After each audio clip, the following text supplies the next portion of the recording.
कैसे एक डील भारतीय तेजस के लिए वरदान साबित हुई, आज हम इसके बारे में जानेंगे। तो नमस्कार दोस्तों, स्वागत है आपका इंडियन डिफेंस अलर्ट में। तो दोस्तों, साल 2014-15 इस साल यूरोपियन देश स्वीडन ने ब्राज़ील के साथ बहुत ही बड़ी मेगा डील साइन की थी।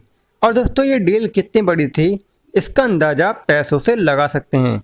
इस डील की टोटल लागत 4.7 अरब डॉलर थी और भारतीय रुपये में करीबन 35 से 36 हज़ार करोड़ रुपये की ये डील थी, यानी कि बहुत ही बड़ी डील थी।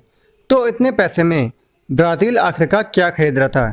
दरअसल ब्राज़ील ने इतनी भारी भरकम कीमत देकर खरीदे थे 36 ग्रिपेन लड़ाकू विमान, जिसको आप स्क्रीन पर देख रहे हैं। ये वही ग्रिपेन लड़ाकू विमान है जिसे अब तक कहा जाता था कि भारत भी इसे खरीदेगा, और स्वीडन अभी भी अपने जो ग्रिपेन लड़ाकू विमानों को भारत के सामने पेश कर रहा है और बहुत सारे ऑफर भी भारत को दिए हैं। लेकिन आज हम ब्राज़ील और स्वीडन की डील की बात क्यों कर रहे हैं दोस्तों? हम बात इसीलिए कर रहे हैं क्योंकि आज यही डील भारत के लिए एक वरदान बन गई है, खास करके भारतीय लड़ाकू विमान तेजस के लिए। तो दोस्तों, कैसे? दरअसल जब इतनी बड़ी भरकम कीमत में इतने सारे ग्रिपेन ब्राज़ील ने खरीदे तो ग्रिपेन लड़ाकू विमानों की और यूरोपियन टेक्नोलॉजी की हवा दुनिया भर में बन गई, खास करके छोटे देशों में, और सब में होड़ लग गई कि ग्रिपेन ही खरीदेंगे, चाहे वो अर्जेंटीना हो या वो चिली हो या फिर वो सऊदी अरबिया हो या वियतनाम हो। यहाँ तक कि म्यांमार और मलेशिया भी इस रेस में शामिल हो गए और सब खरीदने चाहते थे ग्रिपेन लड़ाकू विमानों को।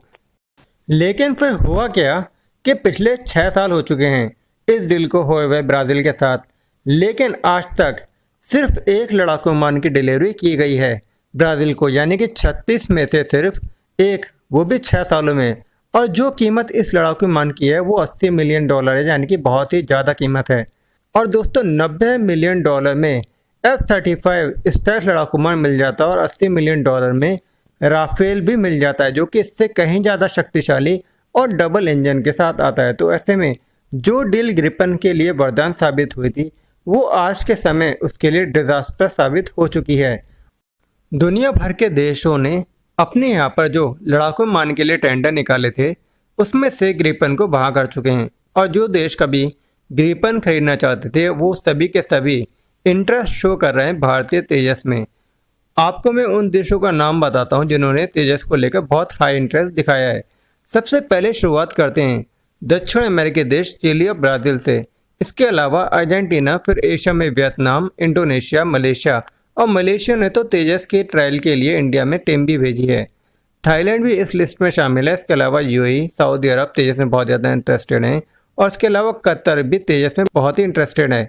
और इन सभी देशों में एक चीज़ कॉमन देखी गई है कि ये तेजस को लेकर दो चीज़ें बहुत पसंद कर रहे हैं।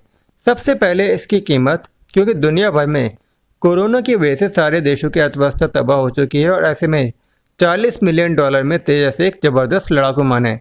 तो इसीलिए सभी देश अपनी अपनी अर्थव्यवस्था के हिसाब से तेजस को देख रहे हैं। और दूसरा कारण बताया जा रहा है कि कंपैटिबिलिटी, तेजस में आप रशियन मिसाइलें भी लगा सकते हैं, तेजस में आप अमेरिकन मिसाइलें भी लगा सकते हैं, और आने वाले समय में इसमें मिट्टिया मिसाइल भी लगा सकते हैं। इसको लेकर कोई भी दिक्कत नहीं है। तो ऐसे में इसकी कंपैटिबिलिटी जो कि बहुत ज़बरदस्त है, इसीलिए ये देश तेजस को लेकर बहुत ही ज़्यादा इंटरेस्ट दिखा रहे हैं। और भारत भी बहुत सीरियसली लगभग सभी देशों के साथ जो हमारे फ्रेंडली नेशंस हैं उनके सामने तेजस को पिच कर रहा है, और उनको अच्छी अच्छी डील दे रहा है और अच्छे अच्छे ऑफर भी दे रहा है ताकि ये तेजस को एक्वायर करें और भारत हथियारों की दुनिया में पॉपुलैरिटी तेजस से हासिल करे। क्योंकि आपने देखा होगा कि यही दो गुट थे जिन्होंने दुनिया भर में देश बांट रखे थे कि आधे देश रशिया, चाइना से हथियार खरीदते थे और आधे देश यूरोपियन देशों और अमेरिका से हथियार खरीदते थे। लेकिन भारत बीच में बफर जोन की तरह आया है। देखिए, अगर कोई देश बाहर से हथियार खरीदता है, ना तो उसे नाराज़गी झेलनी पड़ेगी रशिया से, और ना ही नाराज़गी झेलनी पड़ेगी अमेरिका से। और ऐसे में भारत से हथियार खरीदना मोस्ट सूटेबल ऑप्शन है। इसी चीज़ ने यूरोपियन देशों की नींद उड़ा रखी है। आपका क्या कहना है? कमेंट करके ज़रूर बताइए। अगर वीडियो अच्छा लगा हो तो वीडियो को लाइक दीजिए, चैनल को सब्सक्राइब कीजिए और अपने दोस्तों के साथ वीडियो को शेयर करना ना भूलें। अच्छा सुनो, चैनल को सब्सक्राइब करो, उसके बाद घंटी बजा देना ताकि अगली वीडियो आपसे मिस ना हो पाए। Thank you.